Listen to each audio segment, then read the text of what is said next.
Halo teman-teman, kita masih berada di bab 4 yang berjudul Kehidupan.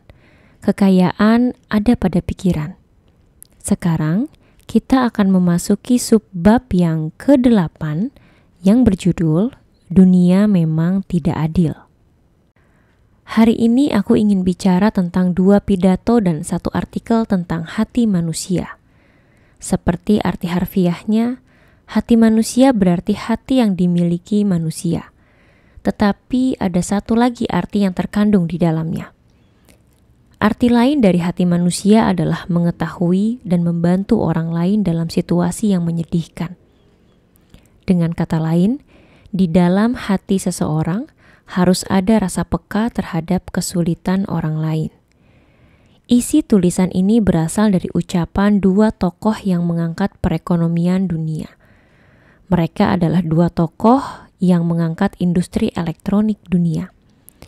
Tokoh pertama adalah pemimpin Samsung Group, yaitu Lee Kun-hee, dan pendiri Microsoft, yaitu Bill Gates. Tokoh pertama adalah orang yang menciptakan industri perangkat keras seperti semikonduktor dan telepon seluler.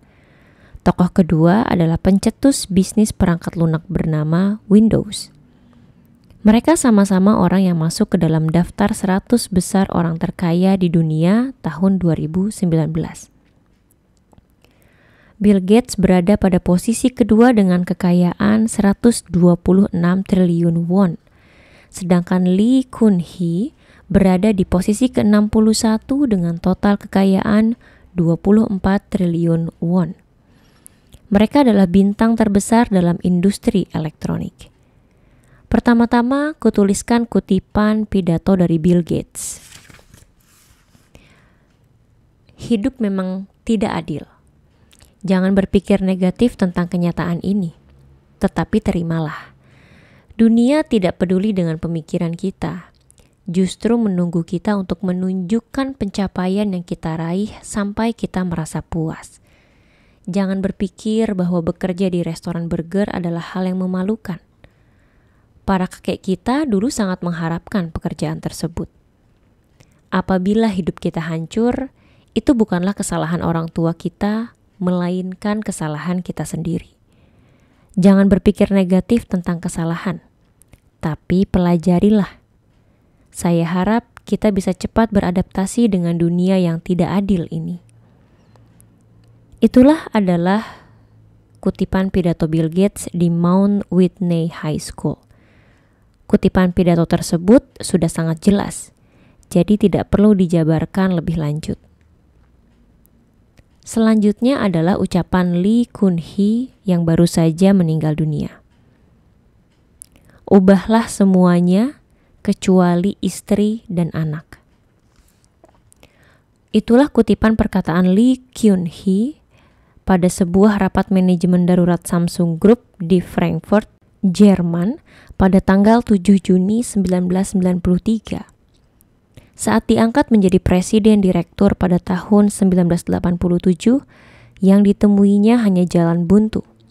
Di dalam perusahaannya tidak ada rasa tegang, dan orang-orang salah sangka dengan merasa bahwa mereka sudah menjadi yang terbaik dan sulit keluar dari perilaku tersebut.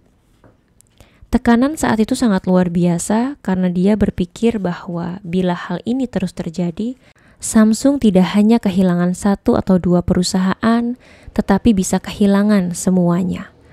Dari tekanan ini, lahirlah pidato di Frankfurt yang terkenal itu.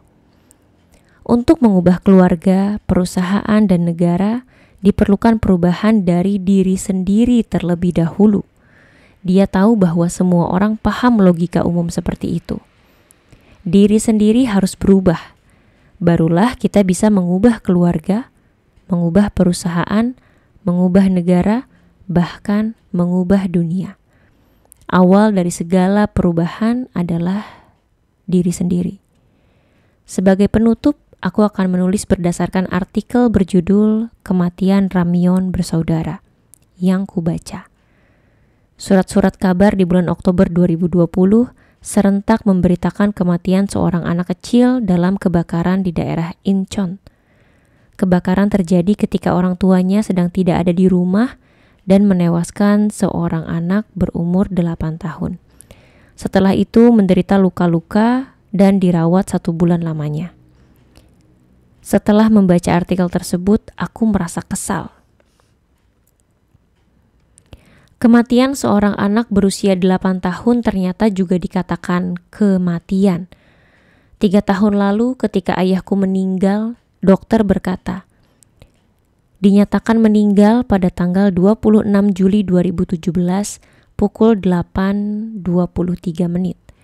Saat pergi ke pemakaman, silahkan ambil sertifikat kematiannya di Departemen Medis lantai 1. Bahkan ketika nama ayahku tertulis pada sertifikat kematian, aku masih belum bisa menghubungkan kata kematian dengan ayahku. Saudara B hari itu meninggal pada pukul 3.45 sore. Ketika ku baca artikel itu pun aku tidak bisa menghubungkan kata kematian dengan seorang anak kecil berumur 8 tahun. Aku malu dengan kemiskinan yang ada di kehidupan sosial ini. Aku putus asa terhadap kematian seorang anak kecil.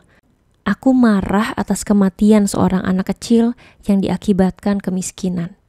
Dunia yang menggunakan anak kecil dan kematian serta kemiskinan dalam satu kalimat bersinar terang di musim gugur. Paragraf di atas adalah tulisanku sendiri, jadi aku akan menambahkan komentar. Dalam tulisan itu aku berpura-pura menjadi orang yang murah hati. Aku menulis malu, putus asa, dan marah. Tapi apa gunanya menulis dan berteriak seperti itu? Tidak akan ada perubahan meski sedikit saja. Karena perkataanku tidak memiliki kekuatan apa-apa, tidak berarti apa-apa. Rasa malu, putus asa, serta amarah seharusnya bukan ditujukan pada kehidupan sekitar, tetapi pada seseorang yang tidak memiliki kekuatan untuk mengubahnya, yaitu kepada aku sendiri. Aku malu, putus asa, marah kepada diriku sendiri. Mereka yang tidak paham dengan kenyataan ini seharusnya merasa malu. Akan tetapi untuk terakhir kalinya aku meninggalkan 3 kalimat. Kuharap ketiga kalimat ini bisa kamu resapi dan ingat terus. Dunia tidak adil. Untuk menjadi yang nomor 1, kita harus mengubah semuanya kecuali keluarga. Saudara B meninggal dunia pada hari ini jam 3.45 sore. Ingat terus ketiga kalimat itu. Dunia sama sekali tidak adil. Adil hanyalah sebuah kata yang muncul di dalam kamus, tapi tidak ada pada dunia. Tidak ada gunanya kita meneriakan keadilan atau kesetaraan. Apabila kita tidak mengubah diri sendiri dan gagal membawa kekuatan, hal itu tidak akan berpengaruh kepada ketidakseimbangan, keresahan, dan keluhan. Itulah kata-kata yang ingin kusampaikan tetapi tidak akan kuucapkan. Namun ingatlah selalu kenyataan ini. Meski kamu tidak memiliki kekuatan untuk mengubah dunia, kamu pasti bisa mengubah dirimu sendiri. Aku percaya padamu, kamu adalah kebanggaanku.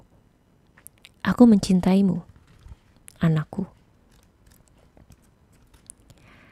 Ini adalah akhir dari subbab ke-8 dari bab 4 yang berjudul Dunia Memang Tidak Adil. Selanjutnya kita akan memasuki subbab ke-9 yang ada di bab 4 yang berjudul Bukan Keputusan, Ubah 3 Hal Ini.